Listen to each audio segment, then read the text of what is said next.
Okay, welcome everybody, and thank you so much for making time for this meeting.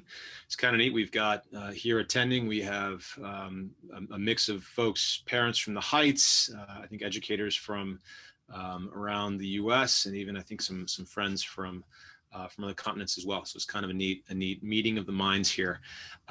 As I commented a couple of times before, this is directed to be very much intended to be very much directed by your questions for Mr. Moynihan. It's kind of an office hours of sorts after the podcast that he offered.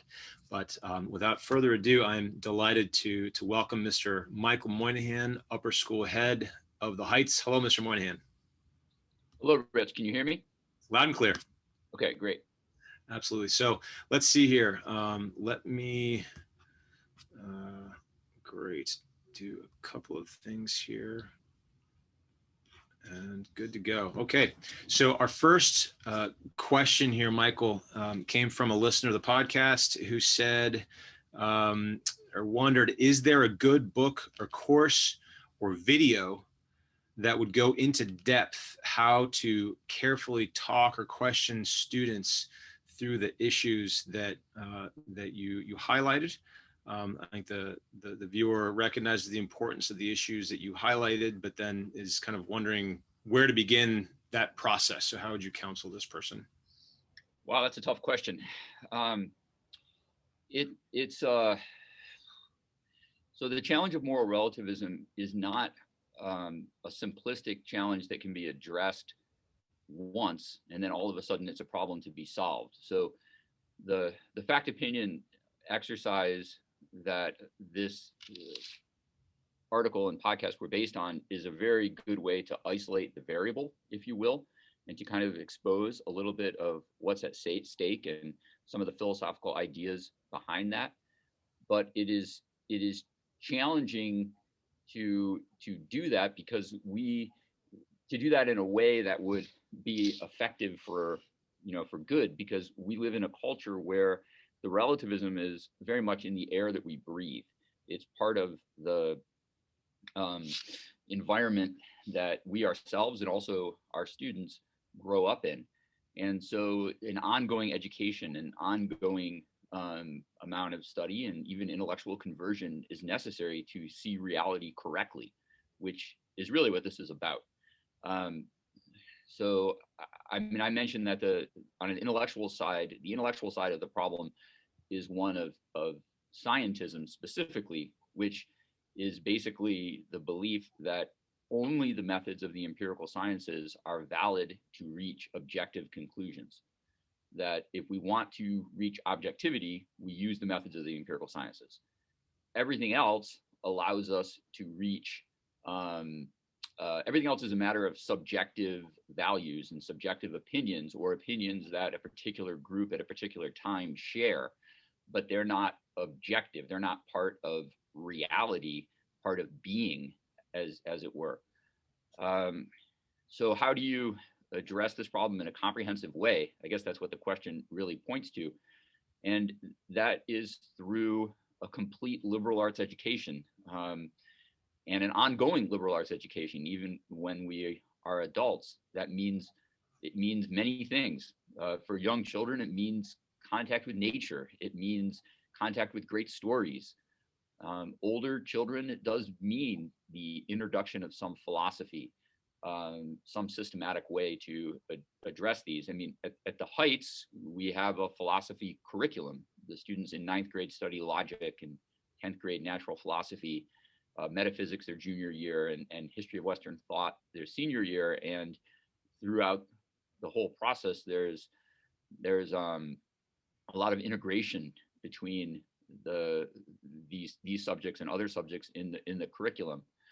So some particular texts and particular authors that are really important. I would highlight C.S. Lewis as an excellent resource in this area, particularly his philosophical essay, The Abolition of Man, that is pointing right towards the heart of the problem very well. Now, it's interesting that a literary expression of that same thesis that C.S. Lewis explained so well in The Abolition of Man is his book, That Hideous Strength, which is the third of the quote unquote Space Trilogy, Out of the Silent Planet, Perelandrea, and That Hideous Strength. I mean, I would highly recommend those for older children. There's resources that are available to get good solid philosophy, good solid formation and materials, but it's not something. I don't have anything that I could recommend that is going to be the one silver bullet to solve this problem. I've heard you mention the Regensburg Address. I think you mentioned it perhaps in the podcast and elsewhere. Why do you mention that? What is special and helpful about that work in this context? And maybe the final one, if I can throw a seriously compound question, but is that something that people should look at if they're wondering, what text to use or where to begin this journey? Yes, I think the Regensburg Address is excellent. And it's very insightful and very helpful specifically for this question.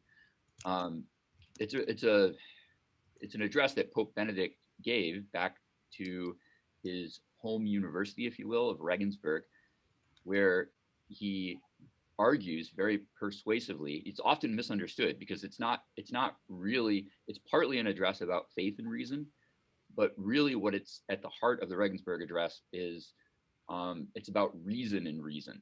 It's about the self-imposed, as in Benedict's words, the self-imposed limitation of the scope of human reason that is very much part of the modern mindset that we're in today. The limitation of what is objective to only what can be demonstrated by analyzing data according to the methods of the empirical sciences, so that any questions of a more fundamental human nature are relegated to the realm of the subjective. And as Benedict rightly points out, when you relegate everything else to the other side of that object-subject divide, you end up with a very dangerous situation for humanity.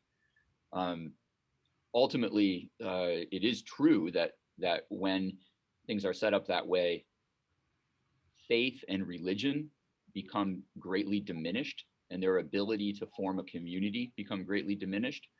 But even more fundamentally, it's humanity that becomes greatly diminished. I mean, we see this in the world around us today. It's very difficult for us to come up with an adequate language to discuss matters of human import, ethical concerns in the public square in a way that is not divisive.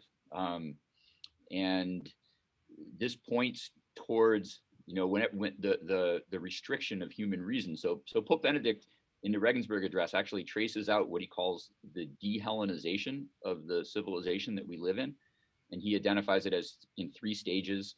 And by dehellenization, he means turning away from the classical complete understanding of reason. And from a classical perspective, when you reason about what you can see as true about reality, about what is. So, and what is also good and beautiful. So the true, the good, and the beautiful become very important, and these are objective realities that we can reason about. And when you limit the scope of human reason to only what you can quantifiably falsify or quantifiably analyze, then you end up dehellenizing our civilization, taking away the full scope of human reason. And when that happens, our humanity is really what is ultimately at risk. So Benedict's Regensburg Address is outstanding. I know Father Schall wrote a great book on the Regensburg Address, kind of commenting on it, highlighting it. I would recommend that as well. There's so many things that you can recommend when you start to get into these topics. Peter Kreft has some great stuff. Yeah, really, really good. And yeah, the Pope Benedict has I don't know how he does it. He's able to convey, what is that? Probably 2,500 years of philosophical tradition in like 6 pages, which is pretty neat. He has a way with words. If I may, Just a reminder to everybody to please, if you have questions, submit them using the Q&A button at the bottom of your application. Some of you might have questions about dehellenization and things of a more advanced philosophical nature that are, above me, but not Michael.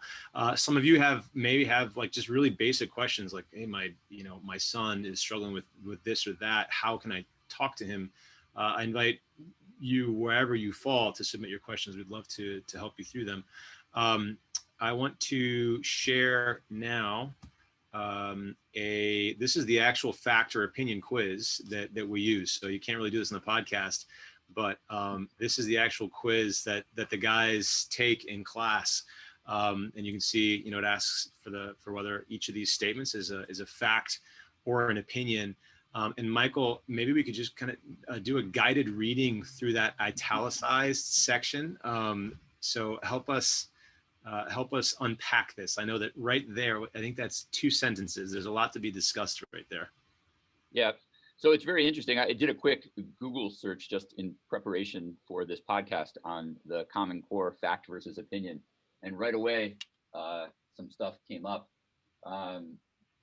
And even it indicates that this is an important exercise going back as young as kindergarten, where students are asked to distinguish between fact and opinion.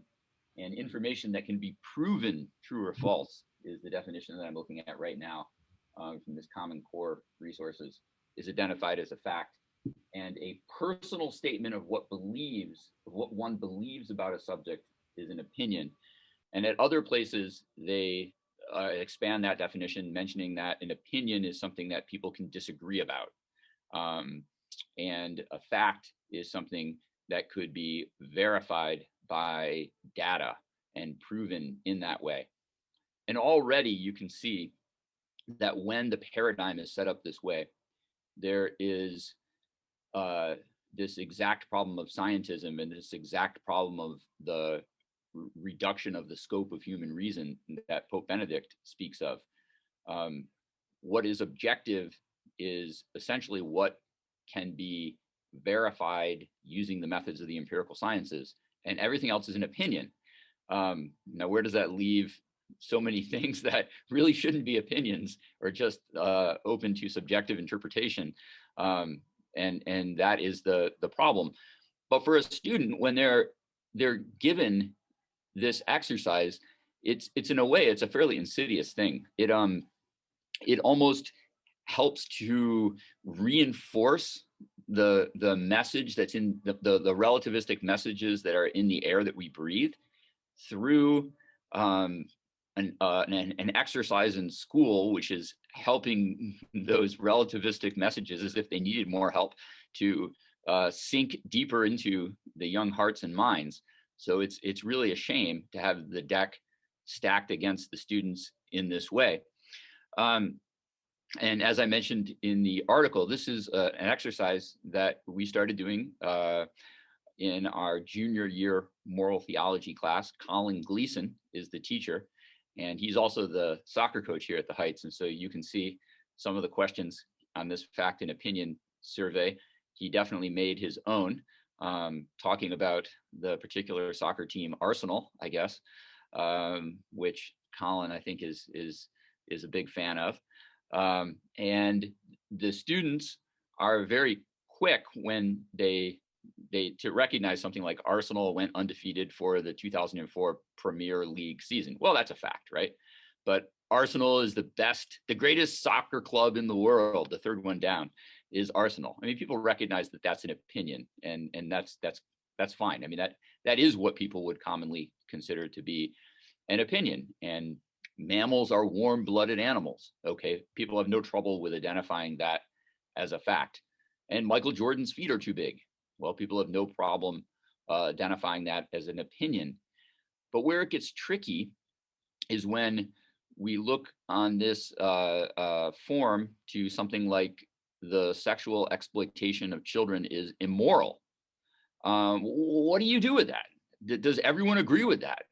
Well, there's some people out there, unfortunately, that don't really have problems with things, and they might, disagree on this. So do you put that as an opinion, or do you put that as a fact?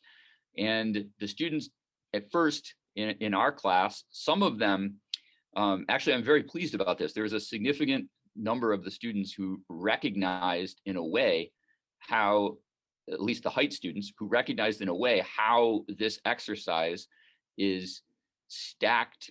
It's set up to be almost like a trap, if you will, a trap into moral relativism. And they reacted against that very strongly. And they put down things like the sexual exploitation of children is immoral is a fact. And they identified it as such right from the beginning.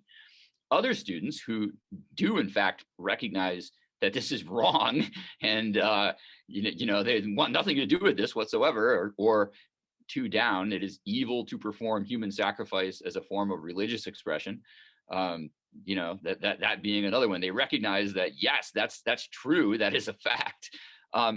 But under the definition of fact or opinion, they say, well, it also might be an opinion because it's not something that can be actually proven.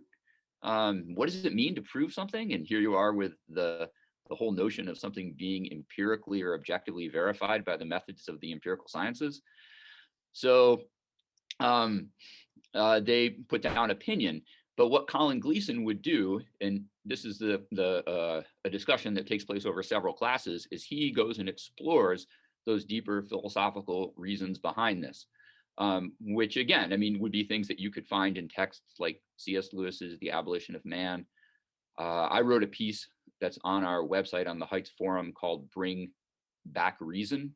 And that's a series of articles that also explores some of those philosophical issues. And the boys got it.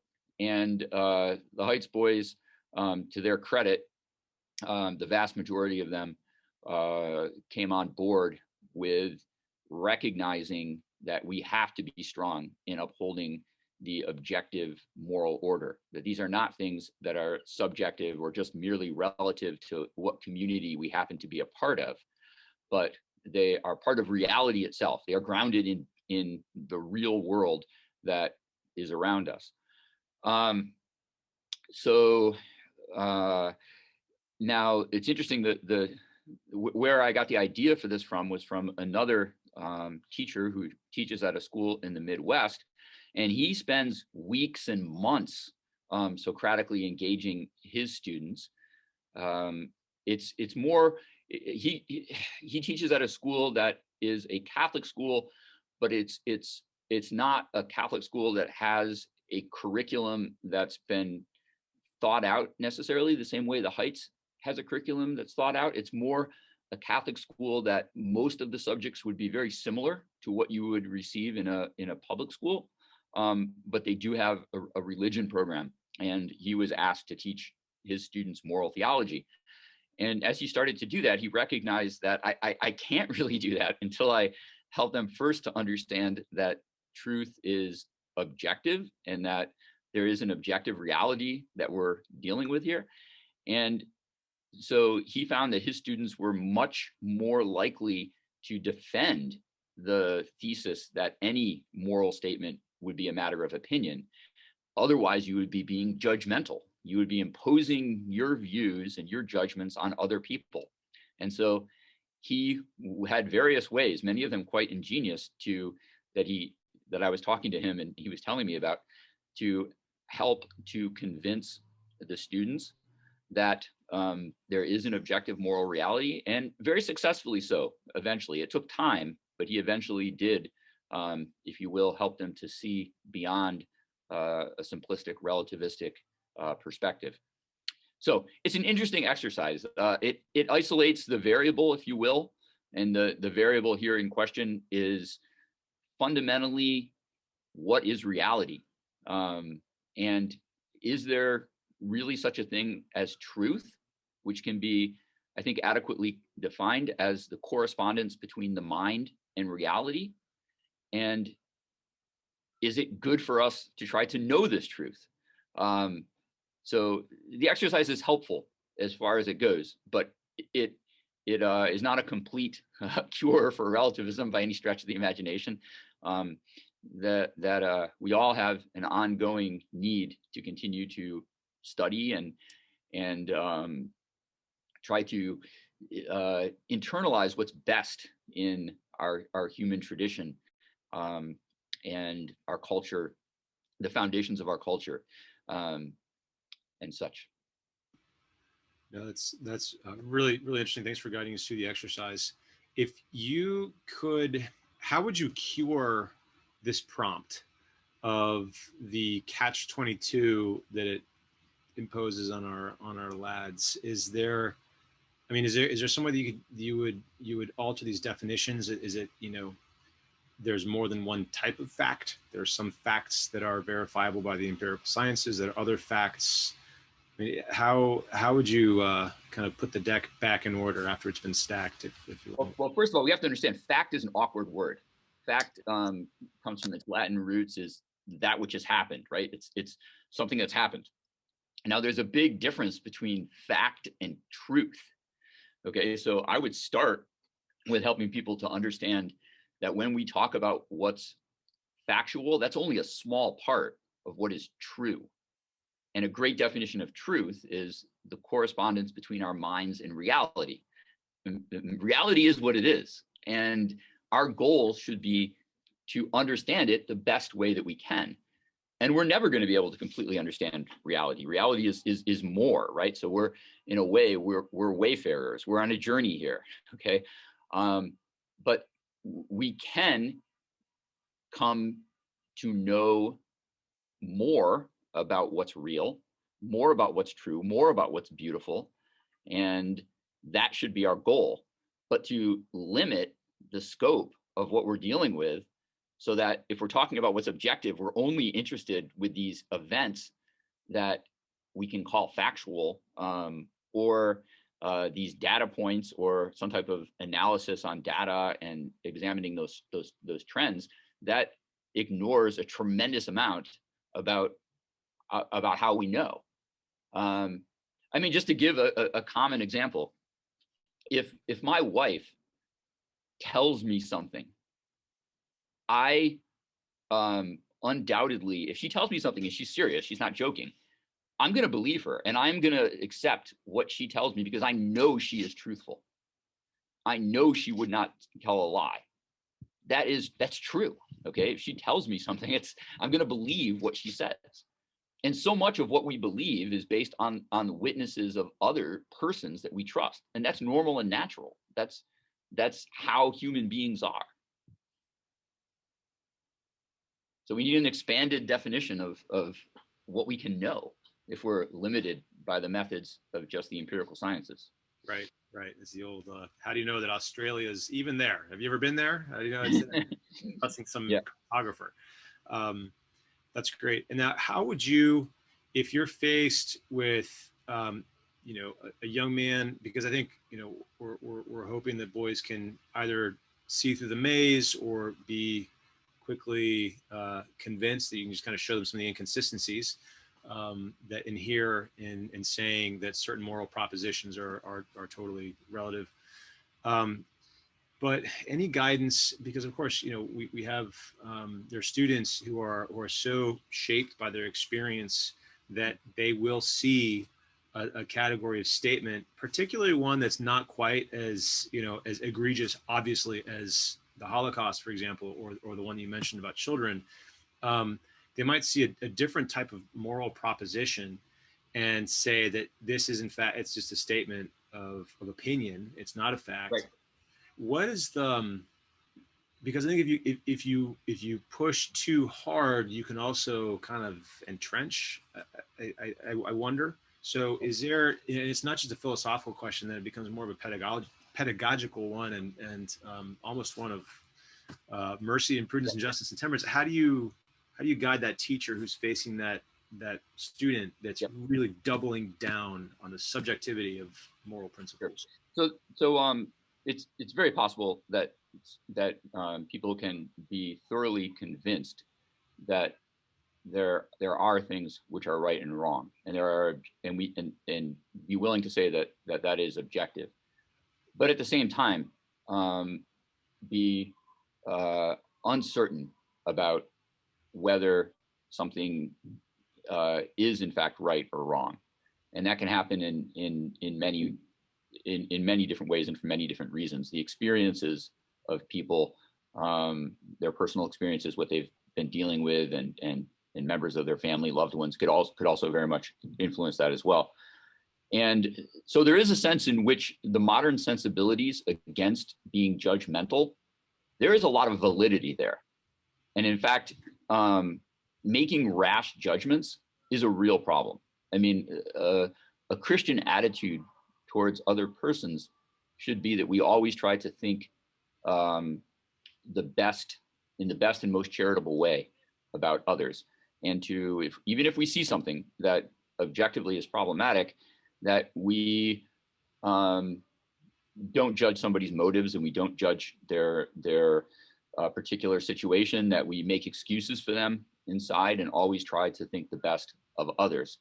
Now, I think that's completely consistent with also recognizing that there are these transcendental aspects of reality which draw us out of ourselves and draw us into a true relation with what is real, ultimately with God, and ultimately add foundational stability to our personal relationships. There's not anything incompatible there. We need to accompany people on their journey. And a teacher could make a big mistake by doubling down on one narrow point and doing it in a way which is going to turn somebody off. So it does take a certain amount of, I guess you almost say, a pastoral spirit to deal properly with the questions that people are asking and the struggles that they are going through. And I don't know, am I speaking to the question that you asked, Rich? Yeah, no, I think that's it. And as it's wonderful that you ended with that word pastoral, because at the beginning I was thinking, like, what is the word that, I'm thinking of, and that's precisely it. That captures it, that spirit of trying to accompany and realizing that, Rome wasn't built in a day, and you can't undo 16 years of a particular experience with, one spreadsheet and an exercise. Oftentimes we're just trying to set the hook, to borrow a metaphor from Brideshead Revisited. And then, that thread will have its twitch years down the line, but a pastoral spirit, you put that excellently.